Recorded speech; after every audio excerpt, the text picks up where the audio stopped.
G'day, have I got a story for you? Check the disclaimer. Season 2, Episode 1, Black Veil. I'm standing in the kitchen. This often happens. I just find myself somewhere not knowing how I got there. It has happened so many times that I don't question it anymore. It's just how life is.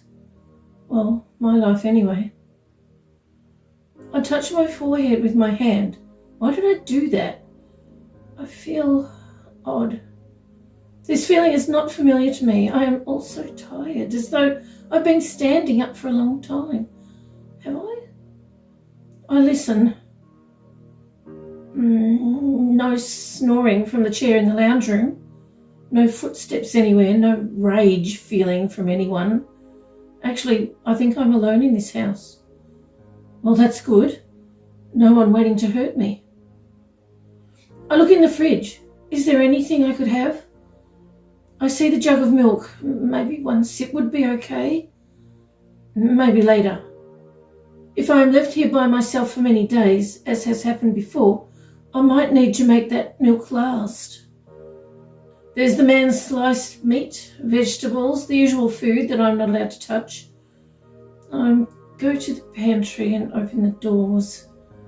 Most things are at the top where I can't reach, unless I climb on a chair, and even then it's hard to reach. When I wake up standing in the kitchen, it is usually because I need to eat something.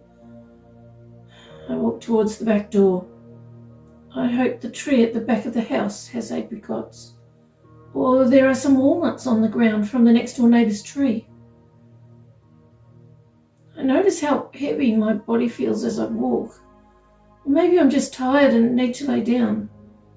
But instead, I jump up to grab the high door handle. The back door opens easily as usual, but when I land on my feet, I realise that I have no shoes on. I can't stomp on walnut shells with bare feet. How will I crack them open?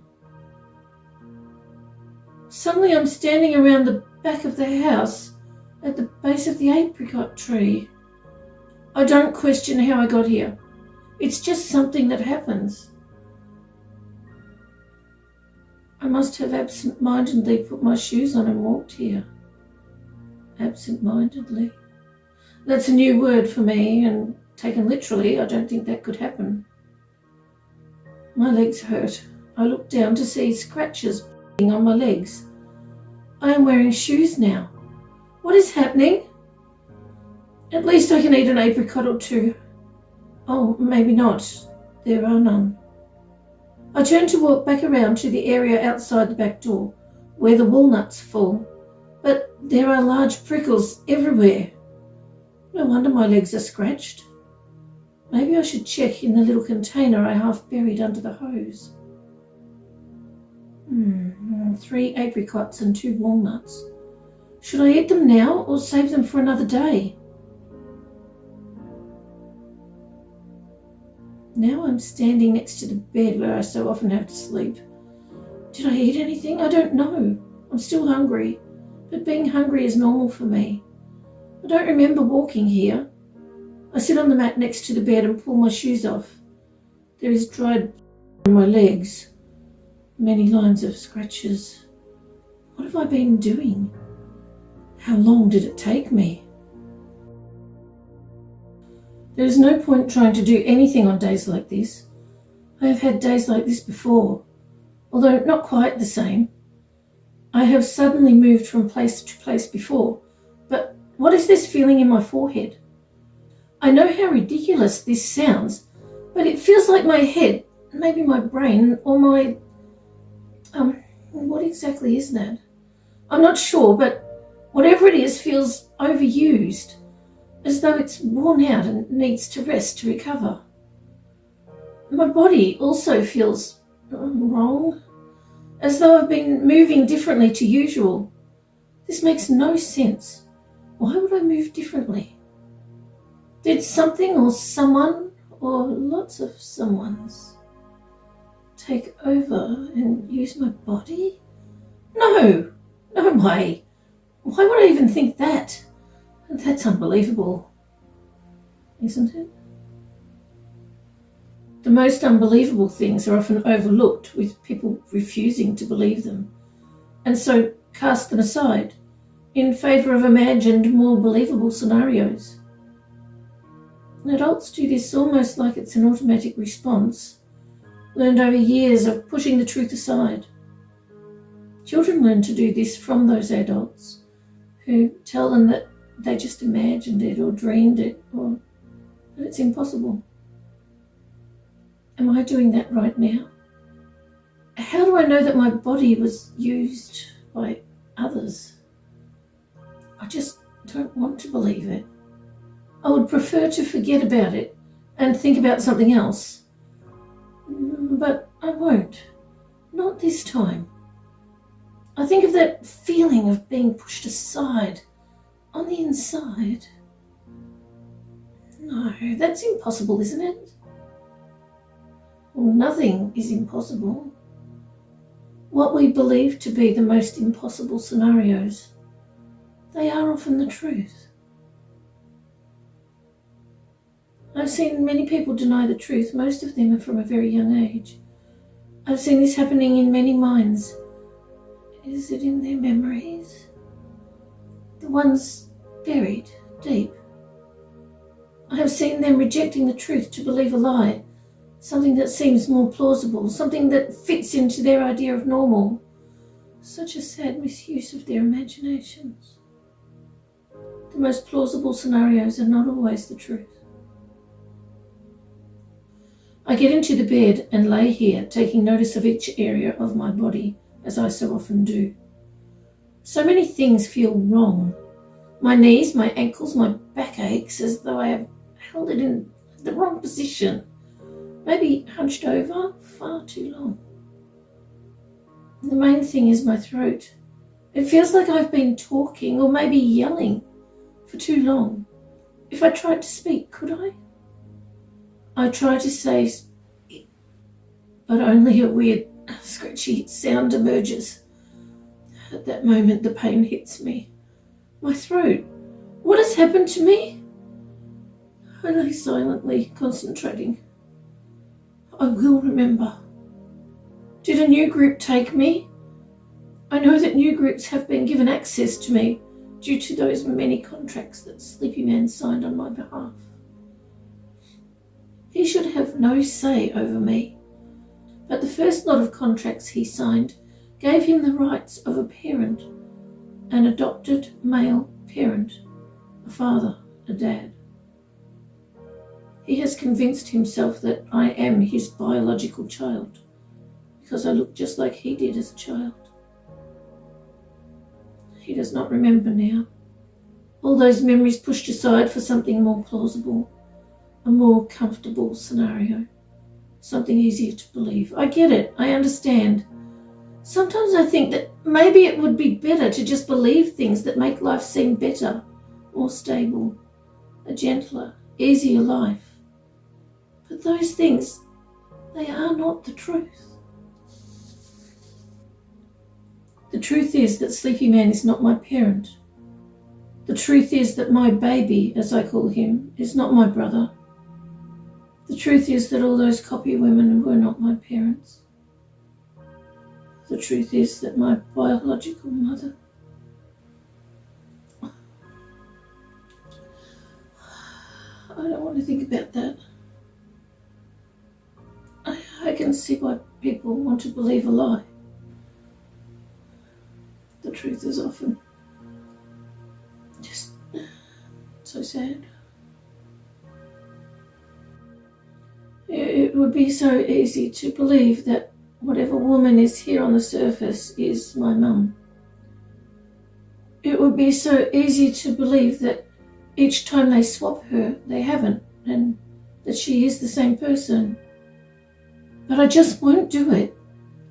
I refuse to believe the lies.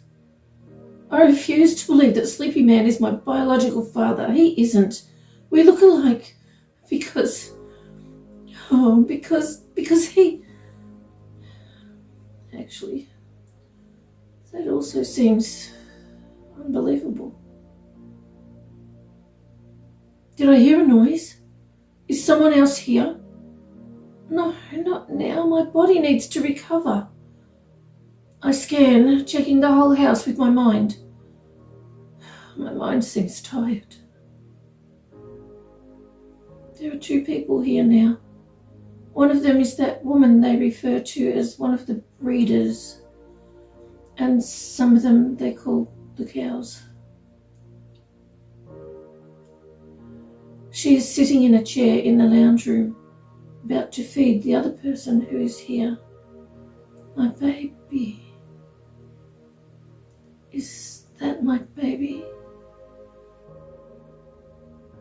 This feeding only takes place if he is going to be left here with no adults for a long time. I hope there are baby bottles of milk in the fridge.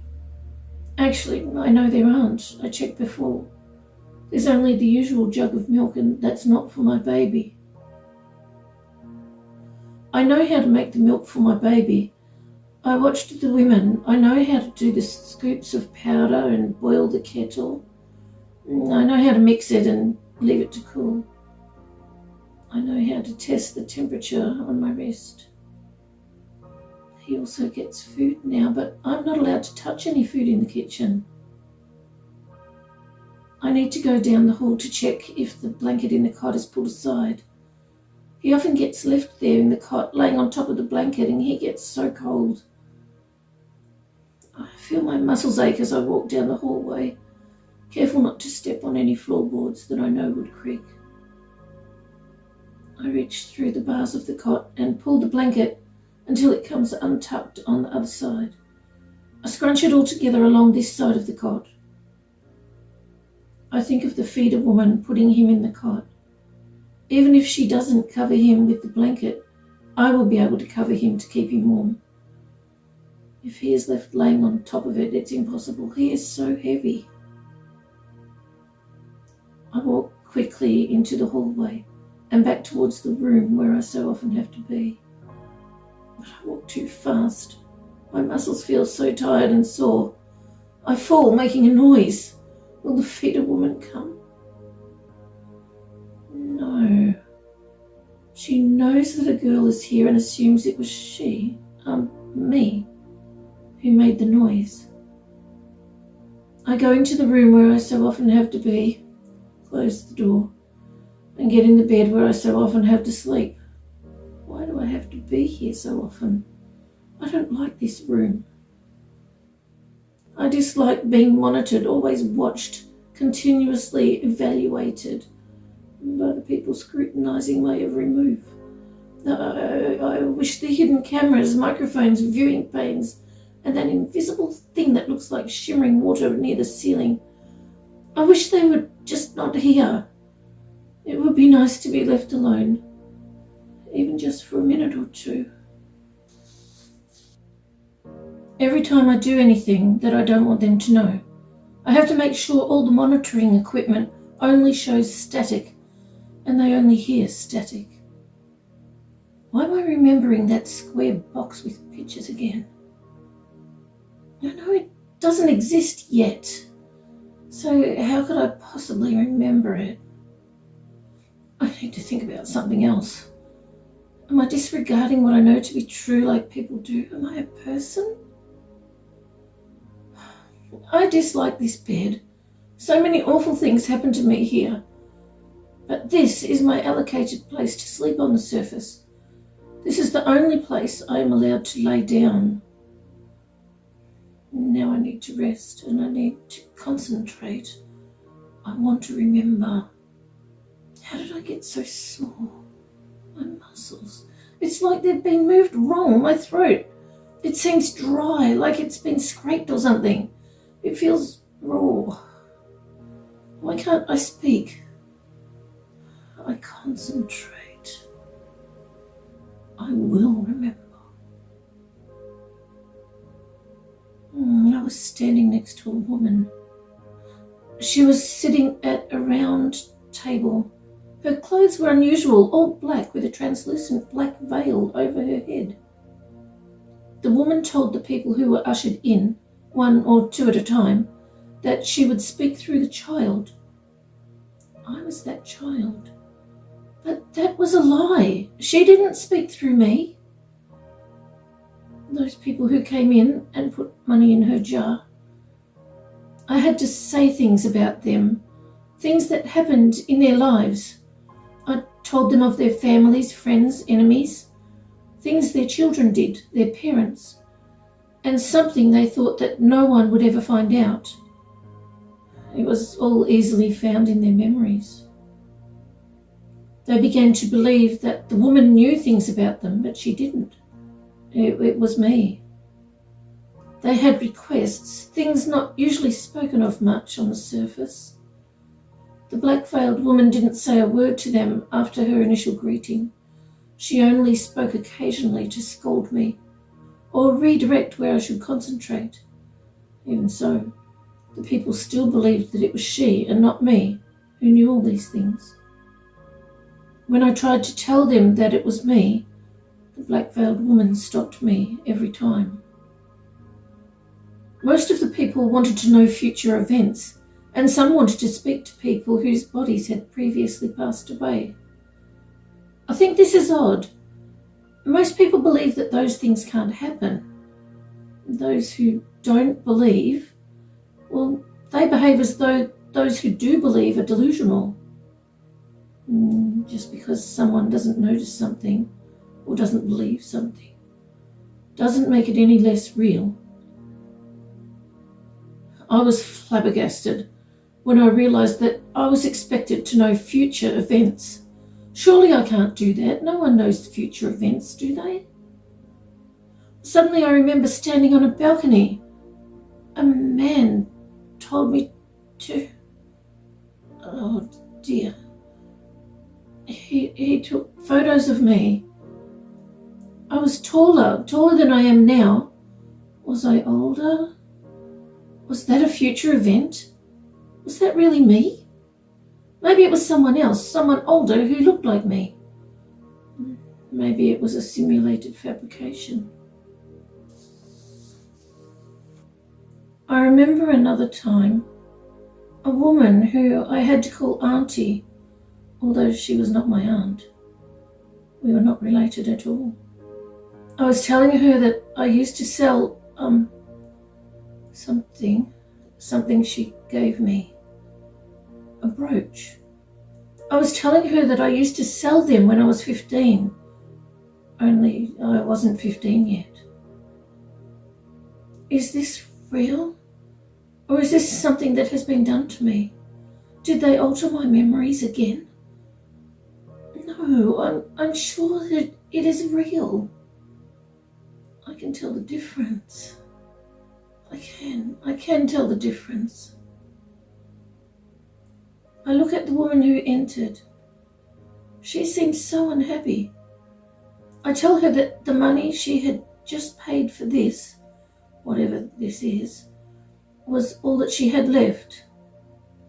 She now has none left for food or anything else.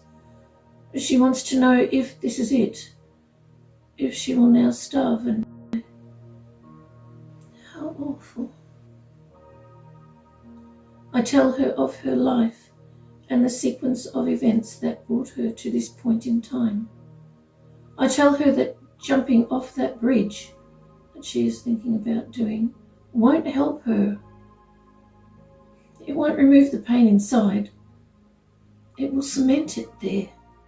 Does she really want to feel like she does now, forever? I tell her many things, and then suddenly I am pushed aside on the inside of me. One of the men that I knew was here. Actually, there are many people here, but without their bodies, a bit like Ambrielle, but not exactly the same. My voice is suddenly low-pitched, very low-pitched, and speaking to the woman, but I am not speaking. Is that man who is directly behind me, unseen to our physical eyes, is he in me? How did he do that? I want him out. No, actually, he's being kind to the woman, as though he knows her. He tells her a name and address, and I see the black-veiled woman write it down and hand it to her. The woman asks him, me, about it. They will accept you as part of their family. He tells her, using my voice. They will take care of you. They will love you. Don't throw your life away. He continues speaking with her, using my voice. He moves my body and my hand goes up. The woman's hand and my hand touch. Our fingers intertwine. He is holding on to her as though he never wants to let her go. I can feel how desperately he wants her to live. I can feel... Is that his love for her? Oh, how wonderful. He seems to get weaker and weaker as he talks, but determined to not let it show. Eventually she asks him about her future, and that's when he stops using my body. He tells her that he can't stay any longer, and suddenly I can feel what he felt at the point of his... when he jumped off that same bridge that the woman was thinking about jumping off. The pain that was inside him at that point, the sadness, thinking that no one would miss him and that she was better off without him. The ache inside of him that he was desperately trying to push away so he could speak with her, not realizing it was there. It took all his strength. And now he is weak, so weak. He can't even stand. He is now a mess of that same sadness and despair, but also the heartache of regret. He is laying on the floor, curled up, whimpering and groaning. Such pain within.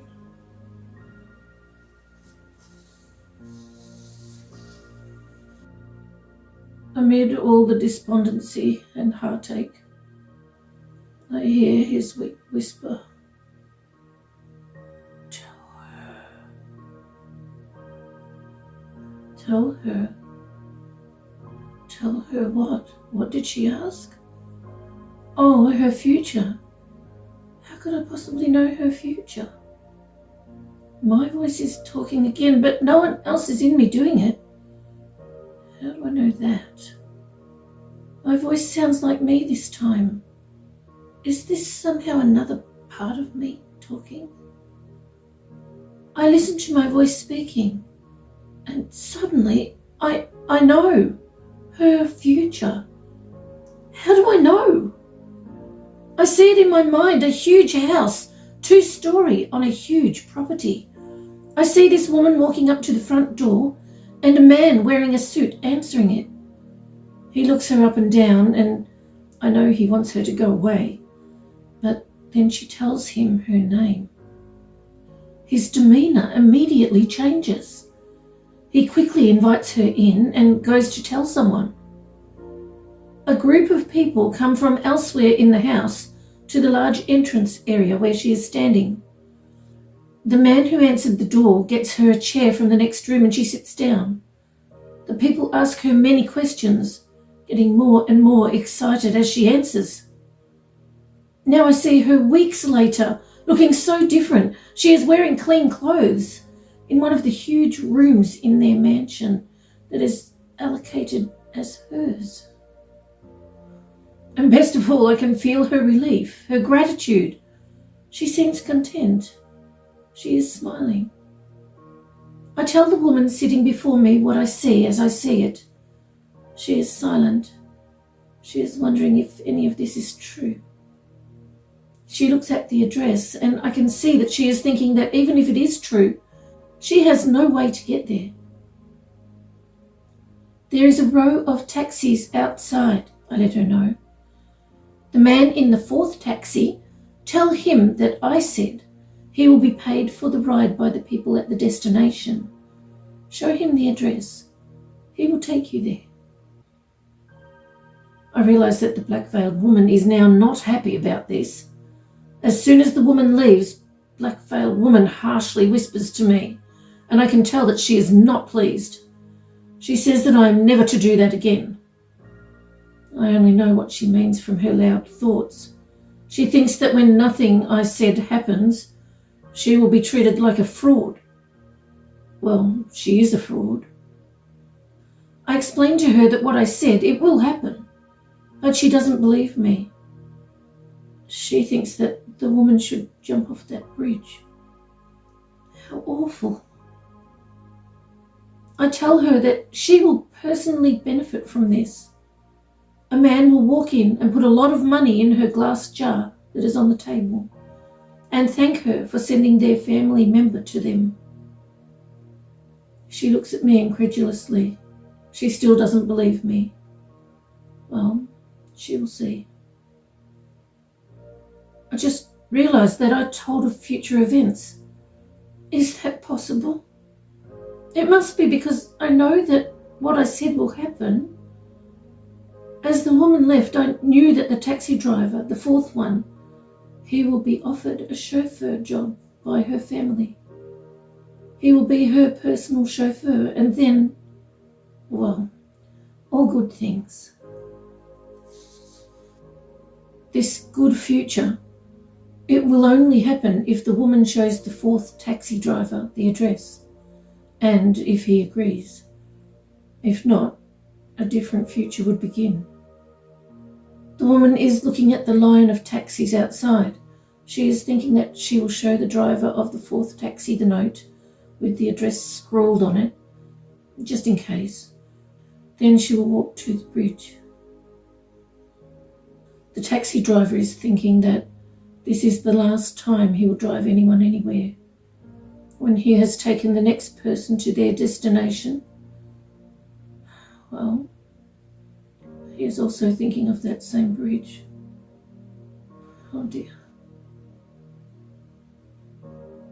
I am suddenly pulled out of this memory by the sound of the feeder woman's loud footsteps going down the hall. I hope she doesn't come in this room. I scoot down in the bed a bit further and pull the blankets over my head. But then remember that it is always worse if I hide. I listen to the feeder woman's footsteps and put the blanket down again so I can see the door handle. I carefully watch the door handle, hoping and wishing that it won't move and that no one will come through. The floorboards creak and squeak as she walks. I hear her walk to the end room where the cot is. Wait a moment. Then hear her begin to walk back again. I watch the door handle. She walks past the door of this room into the lounge room and out the front door. It is not often that no one comes in. Footsteps down the driveway with a different walking pattern to the usual people who visit. A car door. Another. Oh, she has a driver. That's right, most of the feeder women don't know how to drive. I listen to the car drive away until I can hear it no more. I think of the future and how I want to help people. I think of the boy in the cage and our plans to rescue so many people. I am looking forward to that. I am looking forward to the boy and his dad, Deep Voice Man, being able to live free. No more cages, no more restrictions, being able to live the way they choose. I know that this will happen. I am sure of it. They will choose freedom. I see them in the future, sitting on a balcony watching the sunset together, along with an elf. There are two others down the other end of that balcony. All are relaxed. All are content. All are, I think that is happy. The future, or just wishful thinking. Some people are able to know the future. Surely I am not the only one. When these future events that I have said actually come to pass, maybe then it will be accepted. For most people, probably not. I recall that in the black-veiled woman's mind, she's decided that no one can know the future. If everything I said to all those people comes to pass, she will believe the most comfortable, more believable lie. The most believable explanations are not always the truth. Thank you so much for joining me with a cuppa. I appreciate your company.